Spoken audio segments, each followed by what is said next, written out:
नमस्कार दोस्तों, insurance technical पर आपका बहुत बहुत स्वागत है। यहाँ आपको मिलती है सिर्फ और सिर्फ इंश्योरेंस की जानकारी इंश्योरेंस प्रोफेशनल के द्वारा, वह भी बिल्कुल आसान भाषा में। आज मैं बात करने वाला हूँ LIC की नई हेल्थ इंश्योरेंस प्लान के बारे में, जो कि 19 जुलाई 2021 से मार्केट में आई है। इस पॉलिसी का नाम है आरोग्य रक्षक और इसका टेबल नंबर है 906-906। आगे बढ़ने से पहले आपको बता दूं कि आरोग्य रक्षक एक हेल्थ इंश्योरेंस पॉलिसी है, मेडिक्लेम इंश्योरेंस की पॉलिसी नहीं है। यदि आप हेल्थ इंश्योरेंस और मेडिक्लेम इंश्योरेंस में अंतर जानना चाहते हैं तो मैंने इसके ऊपर वीडियो बनाई हुई है और उसका लिंक भी मैंने डिस्क्रिप्शन में दे दिया है। सिंपली आप जान ले, मेडिक्लेम की पॉलिसी में हॉस्पिटलाइज्ड होने के बाद जो इलाज के खर्चे होते हैं उसकी कवरेज होती है, मतलब यह एक रिम्बर्समेंट की पॉलिसी होती है। लेकिन आरोग्य रक्षक पॉलिसी में ऐसा नहीं है। हॉस्पिटल के बिल से इस पॉलिसी का कोई लेना देना नहीं है। इस पॉलिसी के अंतर्गत डिफाइंड बेनिफिट होते हैं, उसी के अनुसार आपको भुगतान होता है। आगे बढ़ने से पहले आपको बता दूं कि वीडियो थोड़ी लंबी जरूर है, लेकिन इसमें आपको पॉलिसी अच्छे से समझ में आ जाएगी। सबसे पहले इस पॉलिसी की खास बात क्या क्या है मैं वह बताता हूं। पहली खास बात है लंप सम बेनिफिट। इस पॉलिसी के अंतर्गत हॉस्पिटलाइजेशन के केस में लंप सम बेनिफिट का भुगतान होता है। इसका आपके हॉस्पिटल के बिल से कोई रिलेशन नहीं होता है, अतः आपके सेटलमेंट का अमाउंट हॉस्पिटल के बिल से कम या ज्यादा का भी हो सकता है। दूसरी खास बात है इंक्रीजिंग हेल्थ कवर।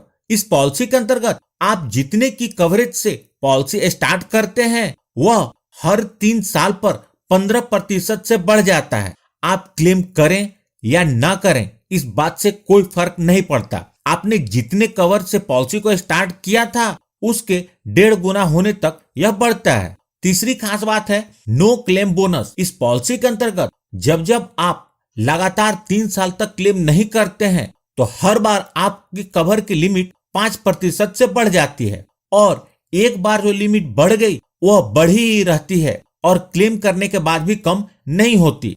सबसे अच्छी बात यह है कि इसकी कोई मैक्सिमम लिमिट नहीं है। चौथी खास बात है ऑटो हेल्थ कवर।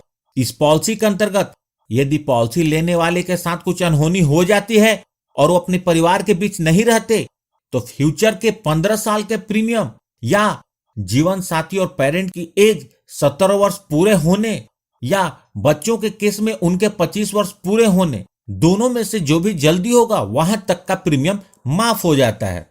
पांचवी खास बात है वेवर ऑफ प्रीमियम। यदि पॉलिसी लेने वाले की कैटेगरी 1 या 2 की मेजर सर्जरी होती है तो 1 साल का प्रीमियम माफ हो जाता है। छठी खास बात है हेल्थ चेकअप। इस पॉलिसी के अंतर्गत हर 3 साल पर हेल्थ चेकअप की सुविधा मिलती है। इसकी लिमिट अप्लीकेबल कैश लिमिट का 50% है। जो 7वीं खास बात है flexibility to choose sum assured of each member. इस पॉलिसी के अंतर्गत आप अलग अलग मेंबर का अलग अलग सम एश्योर्ड चूज कर सकते हैं। अब इस पॉलिसी के बेनिफिट को समझते हैं। इस पॉलिसी के अंतर्गत बेनिफिट मेनली 5 कैटेगरी में है। पहला है हॉस्पिटलाइजेशन कैश बेनिफिट, जिसे HCV कहते हैं। दूसरा है मेजर सर्जिकल बेनिफिट। तीसरा है डे केयर प्रोसीजर बेनिफिट। चौथा है अदर सर्जिकल बेनिफिट और 5वां है मेडिकल मैनेजमेंट बेनिफिट। इस 5 कैटेगरी को हम मेनली 2 हिस्से में बांट सकते हैं, एक जिसमें सर्जरी होती है और दूसरी जिसमें सर्जरी नहीं होती है। इन 5 में पहला और 5वें में सर्जरी नहीं होती है और 2, 3, 4 सर्जरी से रिलेटेड है, अर्थात इसमें सर्जरी होती है। हॉस्पिटल कैश बेनिफिट में वैसे हॉस्पिटलाइजेशन आते हैं जिसमें एक्सीडेंट या किसी बीमारी की वजह से हॉस्पिटलाइजेशन होती है लेकिन सर्जरी की आवश्यकता नहीं पड़ती। मेजर सर्जिकल बेनिफिट के अंतर्गत LIC ने 263 सर्जरी को 4 कैटेगरी में कवर किया है। यदि कोई इस 263 सर्जरी में से कोई भी सर्जरी कराता है तो उसे इस हेड के अकॉर्डिंग बेनिफिट मिलेगा। डे केयर प्रोसीजर बेनिफिट्स के अंतर्गत LIC ने 244 प्रोसीजर को कवर किया है। यदि कोई इस 244 सर्जरी में से कोई भी सर्जरी कराता है तो इस हेड के अकॉर्डिंग बेनिफिट मिलेगा। डे केयर प्रोसीजर में मेनली वैसी माइनर सर्जरी आती हैं जिसमें मेडिकल एडवांसमेंट के कारण प्रोसीजर को पूरा करके सेम डे में ही पेशेंट को घर भेज दिया जाता है। अदर सर्जिकल बेनिफिट, वैसी सर्जरी जो ऊपर के 507 सर्जरी की लिस्ट में नहीं है, इस कैटेगरी में आती है और ऐसी सर्जरी कराने पर अदर सर्जरी बेनिफिट के अनुसार बेनिफिट का भुगतान होगा। मेडिकल मैनेजमेंट बेनिफिट, इसके तहत यदि कोई डेंगू, मलेरिया, निमोनिया, टीबी या हेपेटाइटिस ए के इलाज के लिए हॉस्पिटलाइज होता है तो उसे मेडिकल मैनेजमेंट बेनिफिट के तहत क्लेम का भुगतान होता है। यहाँ एक बात का ध्यान रखें, बाकी हेल्थ इंश्योरेंस पॉलिसी की तरह इस पॉलिसी में भी एक्सक्लूजन है। यदि ट्रीटमेंट एक्सक्लूजन में फॉल करेगा तो क्लेम नहीं मिलेगा। आइए अब समझते हैं यह बेनिफिट काम कैसे करता है।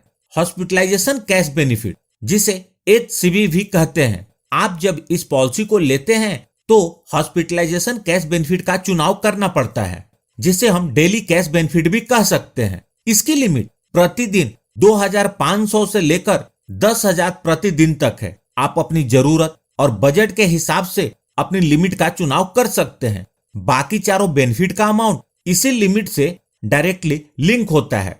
इस पॉलिसी में हर मेंबर के लिए अलग अलग हॉस्पिटल कैश बेनिफिट का चुनाव कर सकते हैं। यदि कोई व्यक्ति एक्सीडेंट या किसी बीमारी की वजह से हॉस्पिटलाइज होता है जिसमें सर्जरी की आवश्यकता नहीं है, यदि उसने 2,500 का हॉस्पिटलाइजेशन कैश बेनिफिट का चुनाव किया है तो उसे प्रतिदिन 2,500 के हिसाब से बेनिफिट मिलेगा। यदि HCB 4,000 है तो प्रतिदिन 4,000, 10,000 है तो प्रतिदिन 10,000 के अनुसार बेनिफिट मिलेगा। लेकिन यदि ICU में एडमिट होना पड़ता है तो आपके हॉस्पिटल कैश बेनिफिट का अमाउंट डबल हो जाता है। मतलब 2,500 है तो 5,000, 4,000 है तो 8,000, 10,000 है तो 20,000 हो जाता है। यहां आपको फिर से बता दूं, इसका आपके हॉस्पिटल के बिल से कोई रिलेशन नहीं होता है। आपके हॉस्पिटल का बिल कुछ भी हो, इस पॉलिसी के अंतर्गत आपको आपके हॉस्पिटल कैश बेनिफिट के लिमिट के अनुसार भुगतान होगा। यहां एक बात ध्यान देने की है कि इसके अंतर्गत जो भुगतान होता है वह हर 24 घंटे के हिसाब से होता है। लेकिन पहले दिन के हॉस्पिटलाइजेशन को क्लेम के लिए एलिजिबल होने के लिए 24 आवर्स प्लस 4 आवर्स अर्थात मिनिमम 28 आवर्स के हॉस्पिटलाइजेशन होना चाहिए। अब बात करते हैं मेजर सर्जिकल बेनिफिट के बारे में, जिसे MSB भी कहते हैं। इसके अंतर्गत LIC ने 263 टाइप के सर्जरी को 4 कैटेगरी में कवर किया है। इसके लिए कवरेज का जो अमाउंट है वो अप्लीकेबल हॉस्पिटल कैश बेनिफिट का 100 गुना हो जाता है। यदि आपका हॉस्पिटल कैश बेनिफिट 2,500 रुपए है तो MSB के लिए 2.5 लाख रुपए हो जाता है। 3,000 है तो 3 लाख, 5,000 है तो 5 लाख, यदि 10,000 है तो 10 लाख हो जाता है। अब समझते हैं कि सम इंश्योर्ड काम कैसे करता है। जैसा कि बताया, मेजर सर्जरी को LIC ने 4 कैटेगरी में बांटा है। आपको जो भी सर्जरी करानी है उसे देखना होगा कि वह किस कैटेगरी में है। यदि आपकी सर्जरी कैटेगरी 1 में है तो आपको सम इंश्योर्ड का 100% मिलेगा। यदि कैटेगरी 2 में है तो सम इंश्योर्ड का 60% मिलेगा। यदि सर्जरी कैटेगरी 3 में है तो आपको सम इंश्योर्ड का 40% मिलेगा। यदि कैटेगरी 4 में है तो सम इंश्योर्ड का 20% मिलेगा।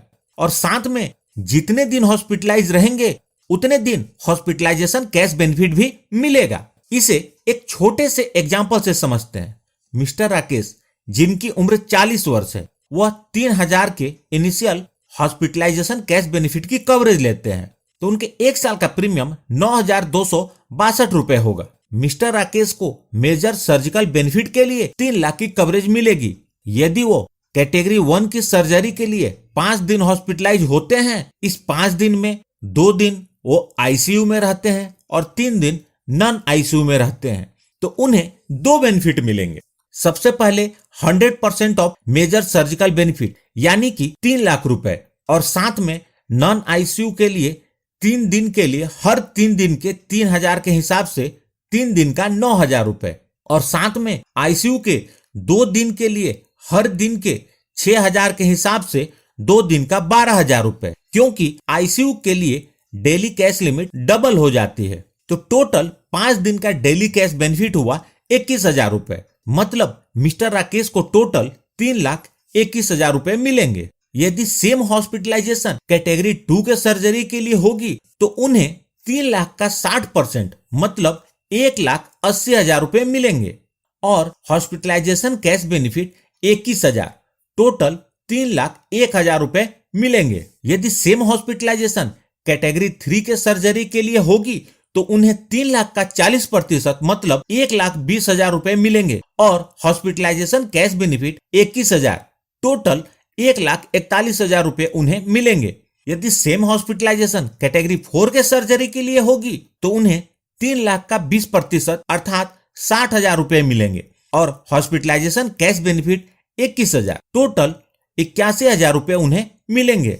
यहां मैंने 5 दिन के हॉस्पिटलाइजेशन एग्जाम्पल के लिए लिया है। एक्चुअल में जितने दिन की हॉस्पिटलाइजेशन जिस कैटेगरी में होगी उसी के अनुसार क्लेम का भुगतान होगा। एक बार फिर से बता दूं, पूरे लाइफ टाइम में मैक्सिमम मेजर सर्जिकल बेनिफिट का 10 गुना तक क्लेम कर सकते हैं। अब बात करते हैं डे केयर प्रोसीजर के बारे में।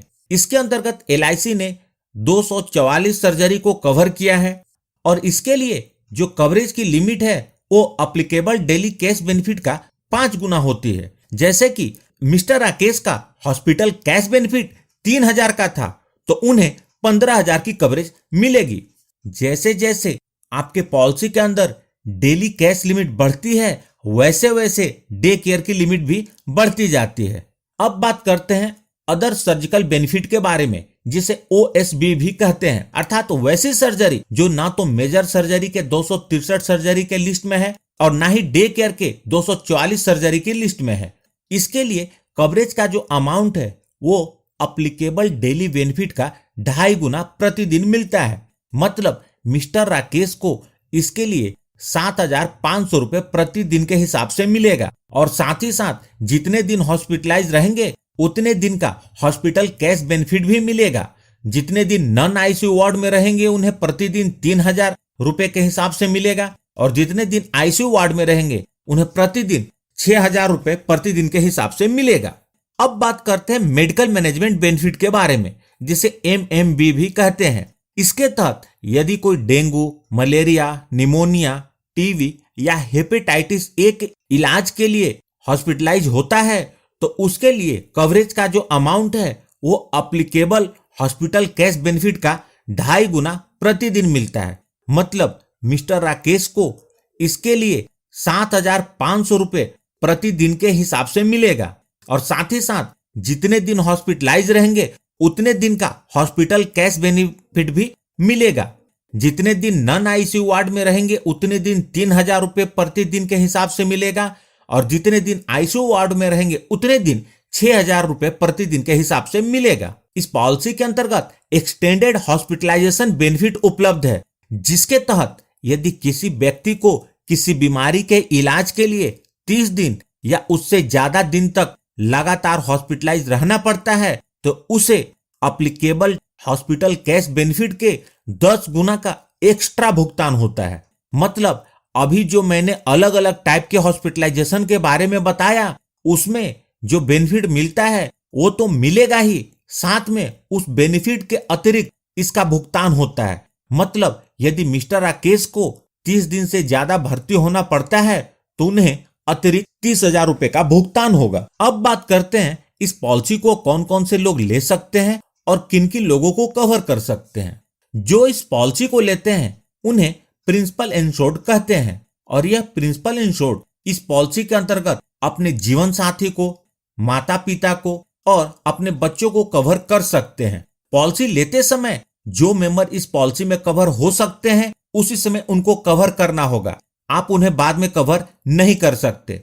पॉलिसी लेने के बाद यदि शादी होती है तो शादी होने के 1 साल के अंदर आप अपने जीवन साथी को कवर कर सकते हैं और नए बच्चे को नेक्स्ट पॉलिसी एनिवर्सरी पर कवर कर सकते हैं। इस पॉलिसी को लेने के लिए प्रिंसिपल इंश्योर्ड यानी कि पॉलिसी लेने वाले की जीवन साथी और माता पिता की मिनिमम एज 18 वर्ष होनी चाहिए और बच्चे की मिनिमम एज 91 डेज होनी चाहिए। इस पॉलिसी को लेने के लिए पॉलिसी लेने वाले की, उसके जीवन साथी की और उनके माता पिता की मैक्सिमम एज 65 वर्ष है। मतलब 65 ईयर्स से ज्यादा उम्र के लोगों को यह पॉलिसी नहीं मिल सकती और बच्चों के लिए मैक्सिमम एज 20 ईयर्स है। अब बात आती है कि पॉलिसी में कवरेज कब तक रहेगी, यानी कवरेज सीजिंग एज। इस पॉलिसी के अंतर्गत प्रिंसिपल इंश्योर्ड, जीवन साथी और माता पिता की कवरेज उनके 80 वर्ष पूरे होने तक रहेगी और बच्चे की कवरेज उसके 25 वर्ष पूरे होने तक रहेगी। 25 वर्ष के बाद बच्चे को खुद की पॉलिसी लेनी होगी। लेकिन एक महत्वपूर्ण बात को समझ लें, यदि प्रिंसिपल इंश्योर्ड की पॉलिसी लेने के बाद पॉलिसी पीरियड के दौरान डेथ हो जाती है तो इस पॉलिसी में बाकी मेंबर के लिए ऑटो कवर की सुविधा है, जिसके तहत बच्चों के लिए अगले 15 साल तक या उनकी उम्र 25 वर्ष पूरे हो जाने तक दोनों में से जो भी जल्दी होगा वहां तक कवरेज रहेगी। उसके बाद कवर कंटिन्यू करने के लिए उन्हें प्रीमियम का भुगतान करना होगा। जीवन साथी और माता पिता के लिए अगले 15 साल तक या उनके 70 वर्ष पूरे होने तक दोनों में से जो भी जल्दी होगा वहां तक कवरेज रहेगी। उसके बाद कवर कंटिन्यू करने के लिए उन्हें प्रीमियम का भुगतान करना होगा।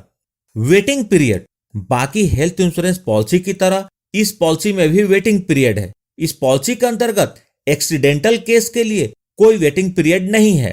जनरल वेटिंग पीरियड 90 डेज का है और कुछ स्पेसिफिक बीमारियों के लिए 2 साल तक का वेटिंग पीरियड है। इस पॉलिसी के अंतर्गत क्विक कैश फैसिलिटी की सुविधा उपलब्ध है, जिसमें आप मेजर सर्जरी के कैटेगरी 1 और 2 में लिस्टेड सर्जरी के हॉस्पिटलाइजेशन के दौरान 50% कैश ले सकते हैं, यानी कि इसे आप पार्शियल कैशलेस सुविधा कह सकते हैं।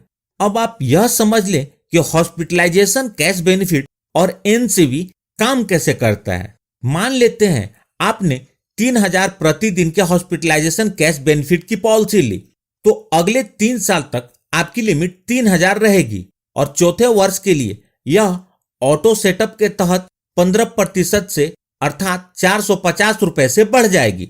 आप क्लेम करें या न करें, हर 3 साल पर यह लिमिट बढ़ती जाएगी और ऑटो सेटअप के तहत मैक्सिमम 1500 रुपए तक बढ़ेगी। और यदि आपने इस 3 साल में क्लेम नहीं किया है तो आपको 5% अर्थात 150 रुपए का नो क्लेम बोनस भी मिलता है और चौथे साल के लिए आपकी लिमिट 3600 रुपए प्रतिदिन हो जाएगी। यदि आपने क्लेम किया तो आपकी लिमिट 3450 रुपए होगी और यह लिमिट चौथे, 5वें और 6ठे साल के लिए रहेगी। 7वें साल में ऑटो सेटअप के तहत फिर से 15% अर्थात 450 रुपए बढ़ जाएगी और आपने यदि क्लेम नहीं किया है तो फिर से 5% का अतिरिक्त एनसीबी मिलेगा और 7वें साल के लिए आपकी लिमिट 4200 रुपए प्रतिदिन हो जाएगी। ऑटो सेटअप के तहत आपकी लिमिट आपके हॉस्पिटलाइजेशन कैश बेनिफिट का मैक्सिमम 50% तक बढ़ सकता है और एनसीबी के तहत आप जब जब लगातार 3 साल तक क्लेम नहीं करेंगे यह 5% से बढ़ता जाएगा और इसकी कोई मैक्सिमम लिमिट नहीं है। और यह लिमिट बढ़ने के साथ ही बाकी सभी कैटेगरी के लिए आपकी कवरेज के लिमिट ऑटोमेटिक बढ़ जाएगी। सबसे खास बात यह है कि एक बार जो बेनिफिट का अमाउंट बढ़ जाता है वह उतना ही बना रहता है, क्लेम करने के बाद भी कम नहीं होता।